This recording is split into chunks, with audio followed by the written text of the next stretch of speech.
Hey, how's it going? I am throwing stuff without meaning to. Okay, I think I need to unplug this device. So I have yesterday and today cards from, well, there were 3 from the Mary Magdalene deck. I thought I had 2, or I thought I had 3, and I could only find 2, and it did the thing that it did when I pulled out 1. I only was going for 1, and it was sticking together, is what I'm getting at. So I have 3. Let's see what I got here. That one was from Sunday, or Saturday? Sunday. Yeah, this is from Saturday. And this is from yesterday. What's today? Monday? Yes. Okay, so Saturday's card is the number 50. 5 is change, and change is on my mind a lot right now because the world that we all are living in right now is going through some things, going through some changes. And I've been watching a lot of programming shows about like what the CIA and FBI were up to and the stuff that they were letting go, like criminals that they weren't capturing and imprisoning and all of that. Like these days in the United States, you will think that the world is upside down because everything that you have grown from a young child to adulthood, that you were taught that everyone is, like, it's the collective agreement, you know, like, you're gonna behave and, you know, do certain things, like, you can have freedom, you know, but within reason, you know, so we're learning that from the top down of the government, they would prefer the things we all think are illegal and bad and wrong to be the things that are the good things, and basically to just flip everybody's script and totally change the reality, because when you have the collective agreement of everyone sort of behaving and cooperating with each other, to one where it's just everyone's out for themselves, nobody says true stuff, people are violent, people are like scapegoated and treated like murderers and terrible people when all they've done is just be in, you know, there, like wrong place, wrong time or something. And so watching these FBI and CIA shenanigans show, one of them was about a show that I've already seen. It was about a subject that I'd already seen a show on, rather, called The Octopus. And I saw it on Netflix, I don't know, 4 or 5 years ago, 3 years ago, so I don't know, some years ago. And it was a documentary about this reporter named Nicholas Coriolis, I believe his name is. Coriolis. I probably should have looked that up first before I started talking. In fact, I can just do that. Hold on. Okay, so here we go. It's American Conspiracy, The Octopus Murders. And here's the overview. An investigative journalist pursuing a political conspiracy known as The Octopus is found dead in his hotel room. Decades later, new details emerge. Well, that doesn't really tell you about all of the stuff that's in here that just blew my mind. It wasn't the first time that I learned about, like, the government doing terrible things so they could further their own ends, basically. Like, just before I started doing this, like, I was right in the middle of watching one about the Symbionese Liberation Army and the kidnapping of Patty Hearst and the brainwashing of Patty Hearst, and that's when I think MK Ultra was like laying it on heavy with the LSD everywhere. Like, even one of their operatives was like being used in the thing, and they were dosing him and giving him something called a zombie drug. And it's like, man, those are like the law enforcement people that you think you're told they're the good guys, but you gotta wonder. So the thing about the octopus, what that is non agents, nobody that took a government oath, that just are collected by these law enforcement agencies, and they were like serial killers. And one in particular, in the previous one I was looking at earlier, was in special forces in Vietnam. And so then the CIA was like, this guy's a good killer, let's like make him our hitman. So he's like in the army, and then he's, I guess there's targets there on the ground or something, or maybe they were like whisking him away on flights and then whisking him back to the front, or I don't know. It's crazy. But what it made me realize is like what the United States is going through right now, what we're being confronted with is like this crazy criminality, which like even after seeing all the things I was just talking about, I know better, but still I was like, but we're good, right? Well, I don't know, not really, maybe. But it's not new. Like, it didn't just start with this administration. They're just the most brazen and upfront about the financial corruption is insane. But then the thing that's trying to be buried, that they're trying to bury, has to do with the e-files. And man, I never seen people dig so fast to bury something. I got kind of sidetracked, but I did because I was wanting to like reference change, as there's a number 5 on here in the form of the number 50. And so just as a reminder, these cards I'm reading are from the Declarations of Mary Magdalene deck. Okay, so what the card actually says is, if one loveth thyself in wholeness, then one will hold true to the divine love of their sacred partner, for one sees no other before them.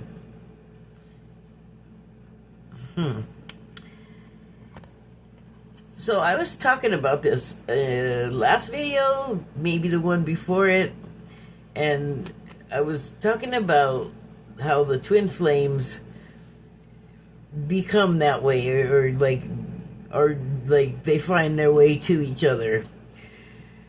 And I was talking about how you don't get there until you have like found wholeness within yourself. Like, you are no longer looking for validation outside of yourself. You no longer are looking for love outside of yourself, because you have learned to love yourself, and it's good, it's enough. You're content with that, and you're just free then to like function without all this other stuff, drama and longing, and why is this and what happened and all of that. It's like it no longer matters, because you're not even doing that anymore. It's like not of interest, and that's moving to a new stage. That's elevating a level, in my opinion. And so it's actually more than just what I'm talking about. That's just like a feature of the effect of that whole transition to this place where you're self-contained and self-confident. And so that makes you magnetically attractive to someone else that can tune into your vibration. And that is what oversimplification for sure, but in my opinion, that's like what the twin flame thing, that's how it happens. Each twin has to have their shit together, otherwise they're not going to be together, you know? And so, and then the rest of it, I think, is just, you know, it says, no one, I'll read it again because it's short. If one loveth thyself in wholeness, then one will hold true to the divine love of their sacred partner.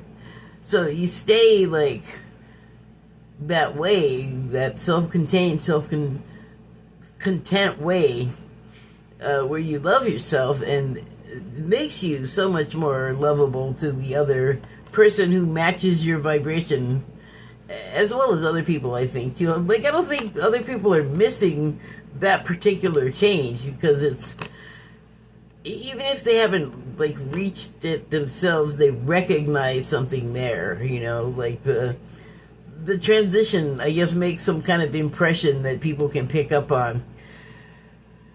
And so the end of it just says, "For one sees no other before them," and that sounds like loyalty to me, and but not like bought loyalty or even earned loyalty. It's just like familial. Like you would die for that person because you love them that way.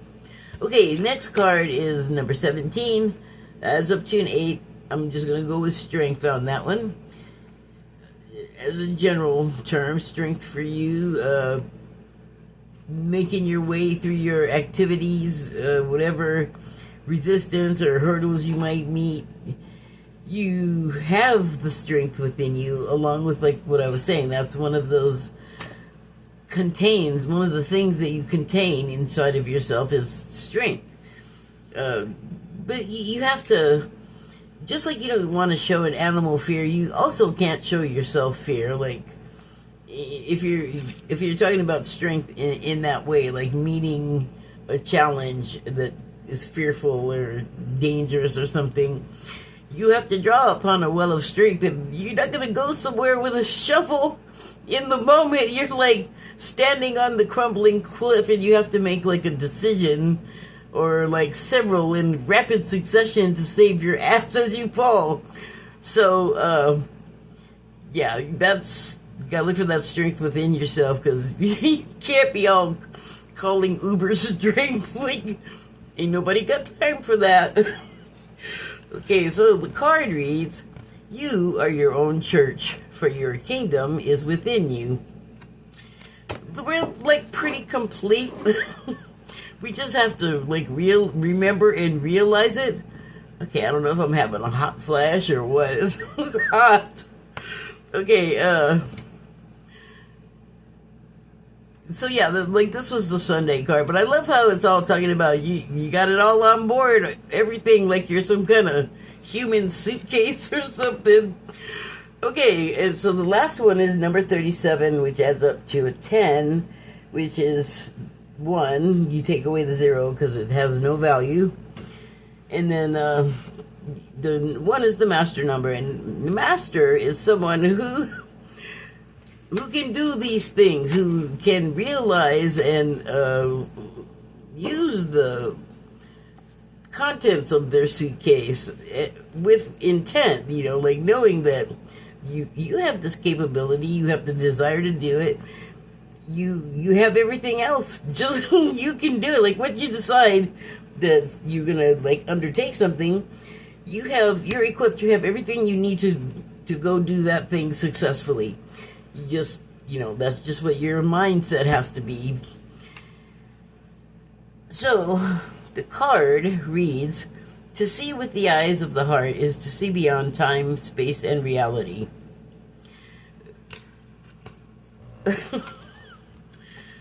So,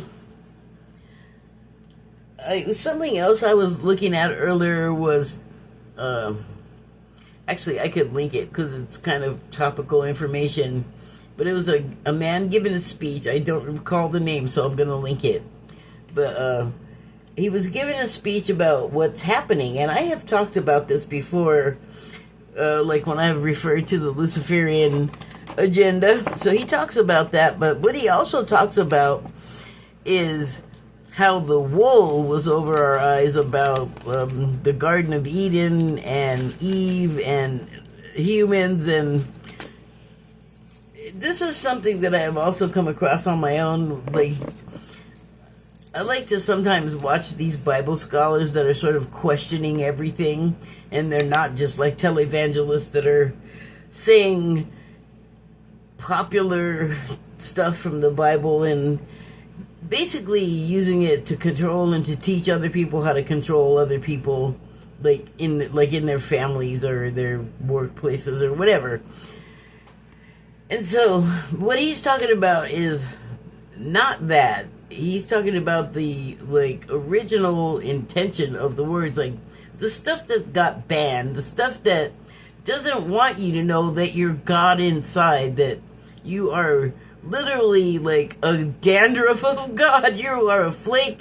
You are a fractal. You may not have like the full creative universal source energy, but you got a lot. Like you have, that's what Jesus was about. Jesus was like, everyone was like, oh my gosh, you can do these fantastic things and you saved us, oh my God. And he's like, but no, you can do, if you give a man a fish, he'll never learn to fish. If you teach him to fish, he'll get his own fish and he won't be bugging everybody else to give him a fish all the time. So, I mean, that got a little of my tone on it, but that was basically the message. Like, I'm showing you what you are capable of, what you can do, and, like, people were not hearing it, and that phenomena still exists today. I don't think I need to specify, but there are lots of people who don't see eye to eye with other people, and I've also talked about this a lot too. It's like school. If you're in first grade trying to talk to a 12th grader, and the 12th grader is talking to you about algebra and you don't even know how to read yet, there's a gap.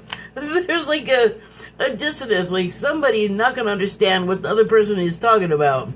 And that's kind of like what it is, because not everyone is learning this stuff at the same rate, like at the same time. Everybody has to get there on their own, at their own speed. That's just the way it works. I don't make the rules. So this one I knew I really had to think about. To see with the eyes of the heart, I feel like that's saying, if you see it with your mind, you're going to think about stuff and you could have resentments and you could sort of skip the Christed thing, which would be to forgive. I think even like God was, such as they are represented in the Bible, is like, yeah, you know, forgive, be forgiving. So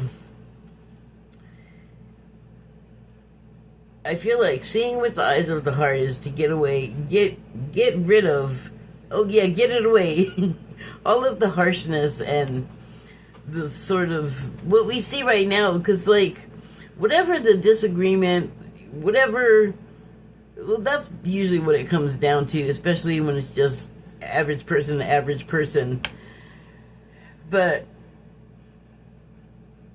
say you were having a disagreement with this person and a car randomly hit you both. But the other person was in worse shape. What would you do? If you were seeing with the eyes of the heart in that moment, you would have a bond because you both got slammed by a car and you're both injured. And one is in a position to aid the other. What do you do? I think it takes maybe something like that to knock the resentment and blame and all of that stuff out of you and remind you like, oh my God, look at both of our guts are falling out with the same kind of blood. Oh my gosh. Like, I feel like your impulse would be to the best of your ability, drag the person to safety or administer aid. Like, I feel like that is the heart of our true selves is, you're gonna feel some kind of way. You're gonna feel a kinship, like I said, because you're both busted open from getting hit. I would hope that is what happens. So, to see with the eyes of the heart is to see your child, and your child that, you know that everyone thinks your child is annoying because your child maybe is annoying, but you know, you love your child, and that's it. So, like, you love your annoying child, I don't know. just trying to like give an example of that's my interpretation. And it does sort of take you away, like in like those like TV show moments where someone has like that epiphany and like all of a sudden like they're in one place and everything is flying by them or flying toward them, or like the record scratch sound happens. Just like, whoa, reality check. So yeah, I think that's what that is. The last part, I'm having a little difficulty trying to frame something out of an interpretation out of all time, space, and reality. But really, I guess what that means is just being in the moment. Like I said, the 2 car crash victims. It's gonna be hard to yank yourself out of the moment of, dang, I just got hit by a car bad, me and this other person, and we're both injured. Like that's gonna monopolize your attention, I think. So that's it. Those are the cards. I hope you enjoyed that. Oh yes, please look at my signs. I'm just want to entertain you. Have a chuckle. Thank you and good night.